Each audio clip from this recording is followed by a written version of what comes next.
Welcome back to smart classes. Dear student, आज आपके लिए केमिस्ट्री प्रैक्टिकल से संबंधित प्रॉब्लम लेकर आ रहा हूँ। बहुत ही धमाकेदार होगा, तो आप इसे ज़रूर देखेंगे और शेयर भी करेंगे। यह सभी बच्चों तक पहुँचाइएगा क्योंकि ये काफ़ी ही महत्वपूर्ण है।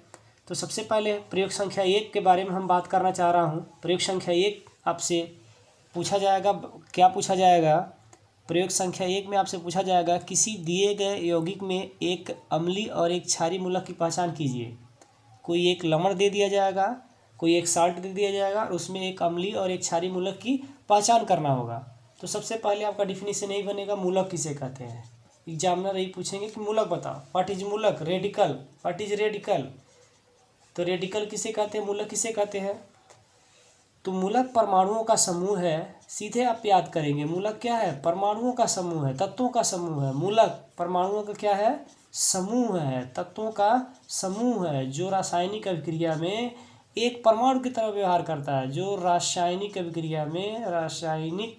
अभिक्रिया में एकल परमाणु की तरह व्यवहार करता है, एकल परमाणु या तत्व की तरह व्यवहार करता है।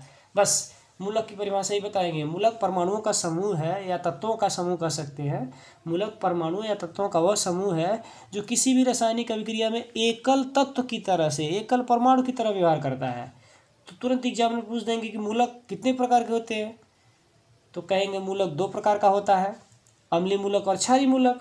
तो जो पॉजिटिव मूलक होते हैं वो कौन से मूलक होते हैं? क्षारीय मूलक होते हैं। और जो निगेटिव मूलक होते हैं वह अम्लीय मूलक होते हैं। तो अम्लीय और क्षारीय मूलक में कोई बड़ी बात नहीं है। जो पॉजिटिव होंगे, पॉजिटिव आयन रखने वाले होते हैं, वो क्षारीय मूलक होते हैं। जो निगेटिव आयन रखने वाले होते हैं वो अम्लीय मूलक होते हैं। इसके बाद से नेक्स्ट क्वेश्चन आपसे पूछा जा सकता है, बताइए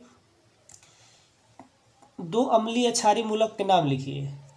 तो यदि आपके अम्लीय मूलक का नाम लिखना है तो कार्बोनेट लिख दीजिए, CO3- लिख दीजिए, Cl- लिख दीजिए। ये जितने भी निगेटिव होगा ये क्या होगा? अम्लीय मूलक होगा। और यदि क्षारीय मूलक का पूछ दिया जाए तो अमोनियम लिख दो, NH4+, Fe2+, फेरस।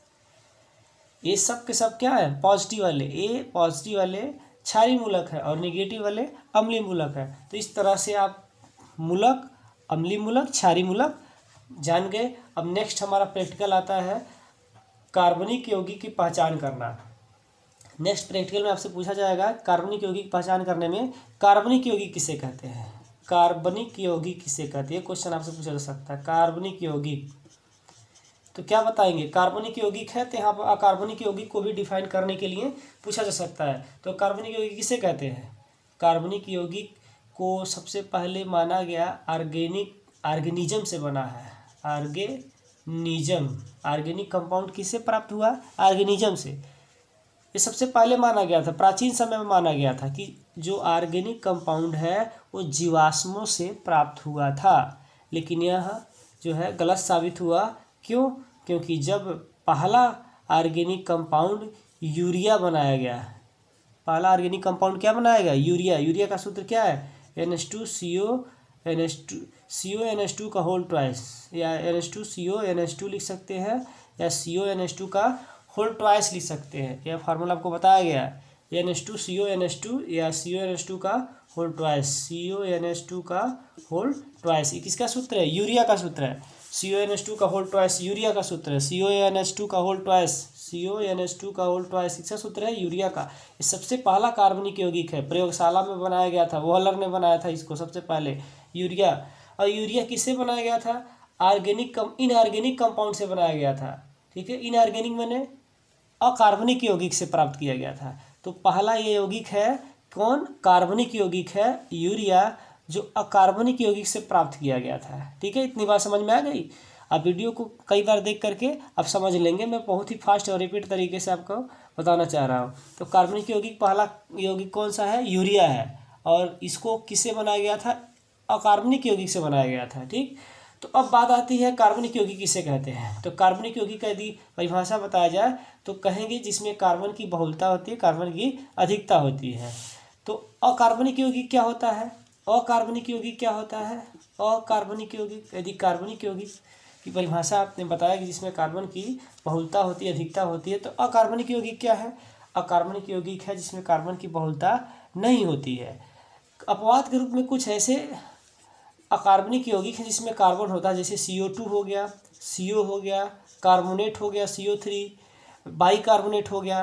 तो ये जो यौगिक है ना, ये सब यौगिक आपको सब में कार्बन मिलेगा। देखिए इसमें CO2 है, CO है, CO3, ये जैसे लग रहा है कि ये कार्बनिक यौगिक है, तो ये आपका अपवाद के रूप में कार्बनिक यौगिक नहीं है। CO2, CO, CO3 अकार्बनिक यौगिक है, ठीक है, एक तरह से अपवाद है। देखिए इसमें सब में कार्बन है, फिर भी अकार्बनिक है, कार्बनिक नहीं है।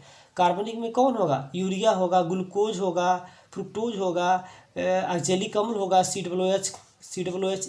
ऑक्जेलिक अम्ल का सूत्र आपको बताया गया है ना, ऑक्जेलिक अम्ल, ये सब के सब क्या है? कार्बनिक यौगिक है। और अकार्बनिक में कौन होगा? CO2 होगा, CO होगा, ठीक है।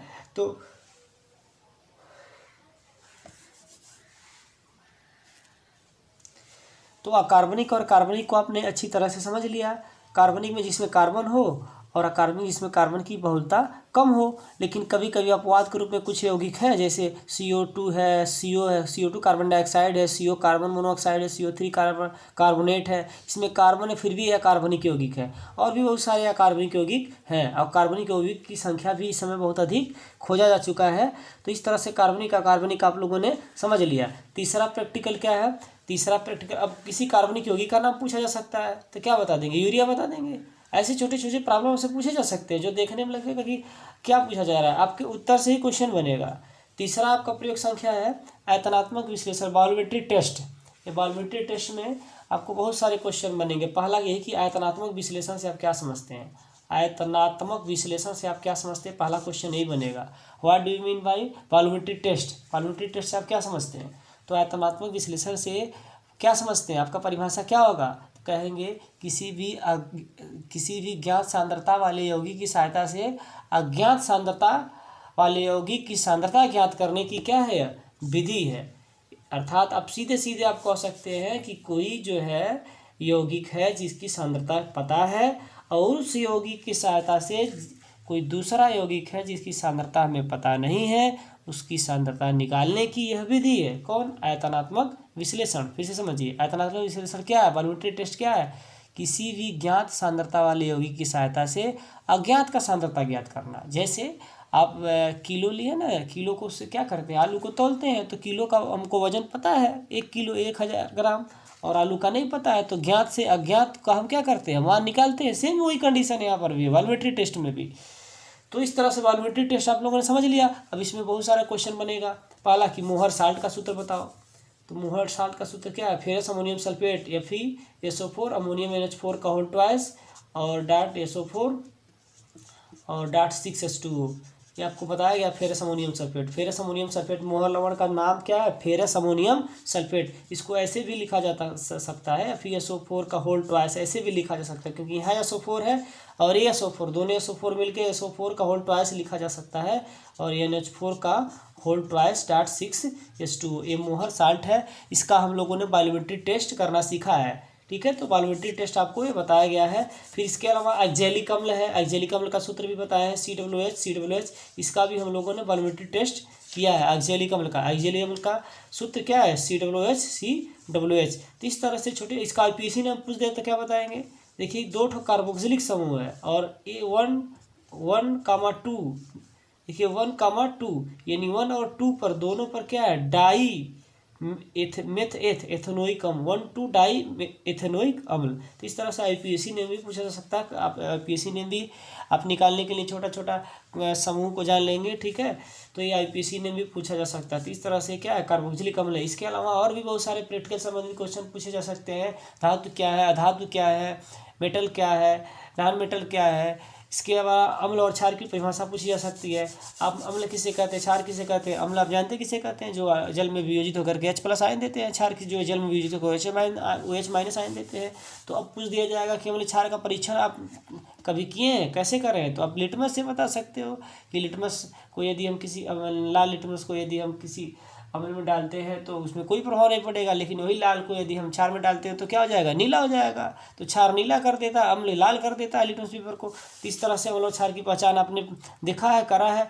तो अम्ल और क्षार की पहचान लिटमस पेपर की सहायता से करते हैं। लिटमस पेपर किसका बना होता है, लाइकेन का बना होता है, ठीक है। इस तरह से छोटे छोटे लिटमस पेपर को क्या कहते हैं, सूचक कहते हैं, एक प्रकार का सूचक है, ये भी इंडिकेटर का काम करता है। कौन, लिटमस पेपर भी एक तरह का सूचक है। अब सूचक पूछ दिया जाएगा, सूचक किसे कहते हैं, तो कहेंगे सूचक वह पदार्थ होते हैं जो अभिक्रिया के पूर्ण होने की सूचना देते हैं। सूचक क्या होते हैं, सूचक वे पदार्थ होते हैं जो किसी अभिक्रिया के पूर्ण होने की सूचना देते हैं कि अभिक्रिया पूरी हुई कि नहीं हुई है। तो किसी एक सूचक का नाम बता दीजिए। तो लिटमस पेपर भी एक प्रकार का सूचक है, और फिनाप्थेलीन, मेथिल ऑरेंज ये भी सूचक है। KMnO4 पोटेशियम मैंगनेट के बारे में आप लोगों ने पढ़ा होगा, KMnO4 पोटेशियम परमैंगनेट।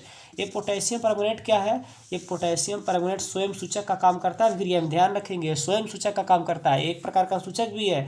जब इस बायोमेट्री टेस्ट करते हैं तो उसमें स्वयं सूचक का भी काम करता है, उसकी भूमिका निभाता है। कौन, KMnO4 पोटेशियम परमैंगनेट। तो इस तरह से छोटे छोटे प्रॉब्लम्स को आप समझेंगे, देखेंगे। मोहर लवण का साठ, जब मोहर लवण का तुल्यांकी भार पूछ सकते हैं तो उसको निकालने के लिए आपको आना चाहिए। एक्जेलिक अम्ल का तुल्यांकी भार पूछ सकते हैं। तो ये सारी छोटी छोटी डिफिनेशन है जो आपसे पूछा जा सकता है। आप उसे पूरी तरह से नज़र गड़ाए रखेंगे और देखेंगे, ठीक।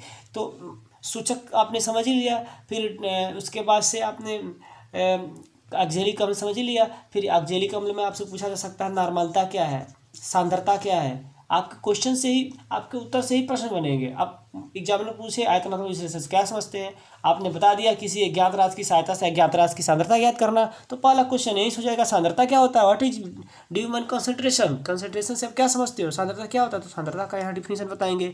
सांद्रता का मात्रक पूछा जा सकता है, मोल पर लीटर सांद्रता का मात्रक होता है। नॉर्मलता पूछा जा सकता है, ठीक है। तो छोटे छोटे डिफिनीशन आपसे पूछे जा सकते हैं। वहाँ पर आपको जो है मोल प्रभाज पूछा जा सकता है, मोल प्रभाज क्या है। तो ये सारे छोटे छोटे डिफिनेशन जो आपको तैयार करना चाहिए, जो आप चार्ट बनाए होंगे उस चार्ट से संबंधित क्वेश्चन भी पूछा जा सकता है, ठीक है। और उसके अलावा आपको बहुत सारे छोटे छोटे फार्मूलाज हैं, जैसे खाने का सोडा, यानी क्या है खाने का soda, sodium bicarbonate NaHCO3 sodium bicarbonate, धावन सोडा Na2CO3, ठीक। बुझा चूना COH का होल ट्वाइस बुझा चूना, जिसे जो है बुझा चूना इसीलिए कहते हैं कि इसे जली होता है, इसमें जल मिला होता है, इसलिए इसको बुझा चूना कहते हैं।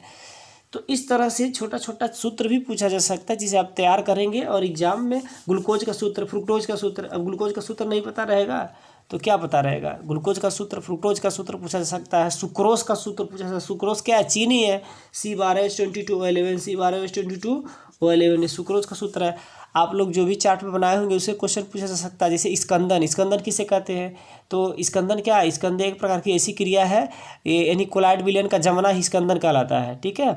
स्कंदन होना मैंने जमना, जैसे फिटकरी है ना, फिटकरी जब कट जाता है आपके चेहरे पर कहीं पर, तो फिटकरी लगाने से क्या होता है, ब्लड क्लॉट हो जाता है, जम जाता है, उसे स्कंदन कहते हैं।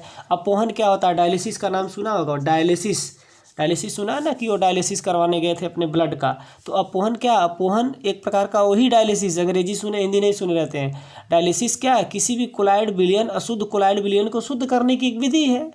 किसी भी कोलाइड विलयन को शुद्ध करने की एक विधि है। डायलिसिस करवाने जाते हैं तो क्या करते हैं, अपने ब्लड को क्या करते हैं, शुद्ध करवाते हैं, प्योर करवाते हैं। तो ब्लड एक प्रकार का कोलाइड विलयन है, और उस विलयन को क्या करते हैं, शुद्ध करते हैं, प्योर करने का काम करते हैं मशीन लगा करके। तो यही अपोहन हिंदी में और अंग्रेजी में डायलिसिस कहते हैं। तो इस तरह से अपोहन का परिभाषा पूछा जा सकता है। टिंडल इफेक्ट पूछा जा सकता है। कोलराइस का नियम पूछा जा सकता है। फिर उसके बाद राउल्ट का नियम पूछा जा, राउल्ट ने क्या कहा था, राउल्ट ने कहा था कि जो आंशिक दाब है उसके मोल प्रभाज के समानुपाती होता है। आंशिक दाब मोल प्रभाज के समानुपाती होता है। किसने कहा था, राउल्ट ने कहा था। राउल्ट ने कहा था कि आंशिक दाब मोल प्रभाज के, गैस का आंशिक दाब मोल प्रभाज के समानुपाती होता है। अब मोल प्रभाज का डिफिनीशन पूछ दिया जाएगा, तो ये छोटे छोटे डिफिनीशन है। मोल प्रभाज आप देख लीजिएगा, उसको भी पढ़ लीजिएगा, बहुत आसान चीज़ है, छोटी छोटी मोल प्रभाज से कोई यूनिट नहीं होता है। तो मोल प्रभाज क्या है कि यदि विलेय या विलायक में विलेय या विलेय के अणुओं की संख्या बटे कुल अणुओं की संख्या, विलेय या विलायक में विलेय अणुओं की संख्या बटे कुल अणुओं की संख्या, तो विलेय का मूल प्रभाज निकलेगा। यदि विलायक का मूल प्रभाज चाहिए तो विलायक अणुओं की संख्या बटे कुल अणुओं की संख्या, तो विलायक का मूल प्रभाज निकलेगा। इस तरह से छोटे छोटे डिफिनेशंस को आप पढ़ेंगे। सल्फ्यूरिक अम्ल का सूत्र बता दीजिए। सल्फ्यूरिक अम्ल सूत्र क्या होता है, H2SO4 सल्फ्यूरिक अम्ल है। HCl हाइड्रोक्लोरिक अम्ल है। Phosphine gas, PH3 phosphine gas, एक ऐसी होती है विषैली गैस है, इसकी गंध सड़े मछली के जैसा आता है, फास्फीन गैस का। ठीक है।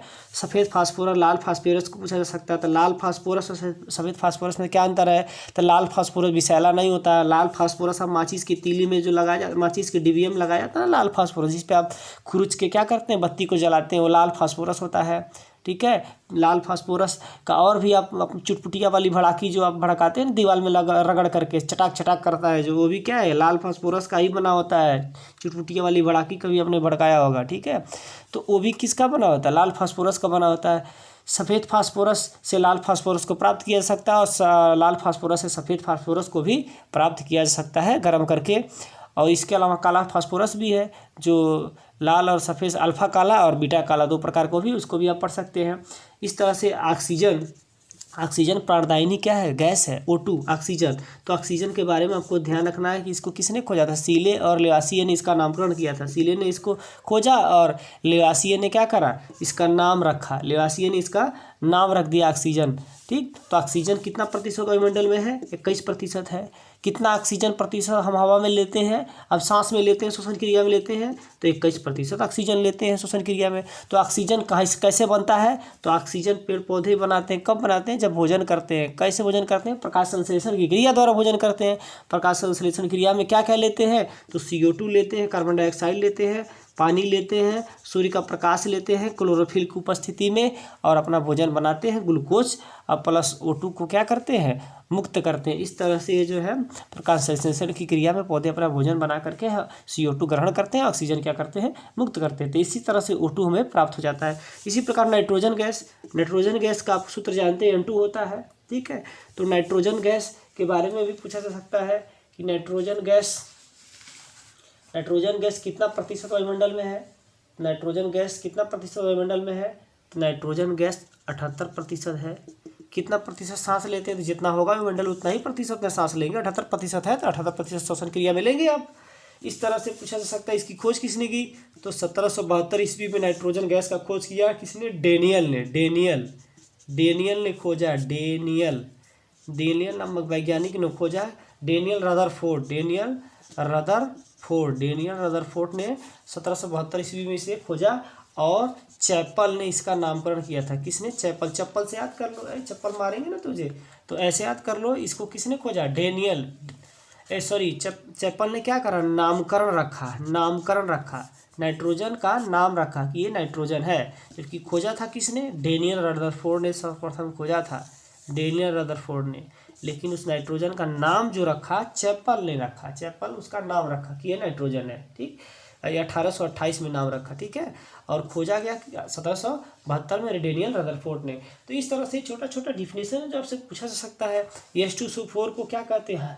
कशीस का तेल भी कहते हैं। H2SO4 को क्या कहते हैं? कशीस का तेल। पहले इसको कशीस के तेल से ही नाम जाना जाता था। पहले किसी भी तत्व का उसके भौतिक और उसके रूप को देख करके उसका नामकरण हो जाता था। जैसे गांव में देखते हैं ना, किसी का छोटा है तो नटवा नाम रखते हो कि नहीं है?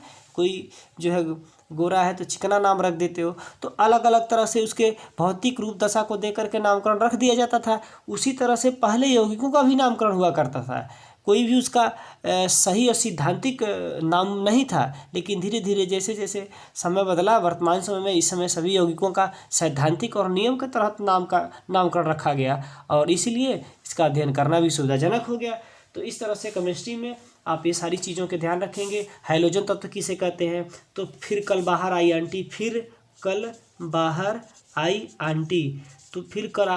आंटी। क्या? Fluorine chlorine iodine astatine. ठीक। इसमें जो है फ्लोरीन क्लोरीन आयोडीन स्टार्टीन ये सब क्या है?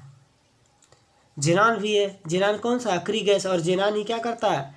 यौगिक बनाता है। देखो अक्री गैस इतने हैं ना, इसमें जेनान जो होता है, अक्सी जो होता है, यही यौगिक बनाता है जेनान, और सारे कोई कंपाउंड नहीं बनाते हैं। क्रियाशील नहीं सॉरी, ये तो अक्री गैस की मैं बात कर रहा हूँ।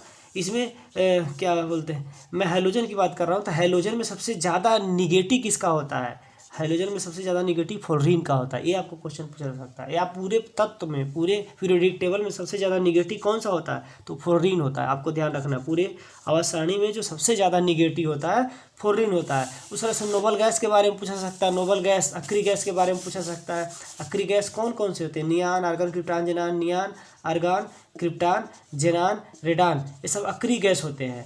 तो जहाँ जिसमें जो है जेनान क्या होता है, यौगिक बनाता है XeF2, XeF4, XeF6 बनाता है, लेकिन XeF3 नहीं बनाएगा। XeF3 क्यों नहीं बनाएगा, विषम संख्या वाला यौगिक नहीं बनाता है, सम संख्या में लेता है।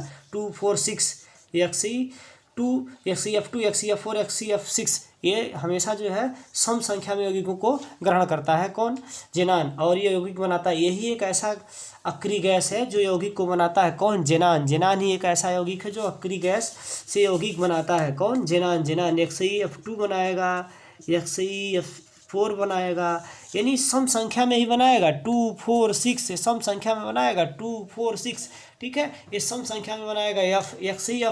XeF3 नहीं बना सकता, विषम संख्या नहीं बना सकता। ठीक है, तो इस तरह से यह सारी चीज़ें आप तैयार करिए। वीडियो बहुत लंबा होगा।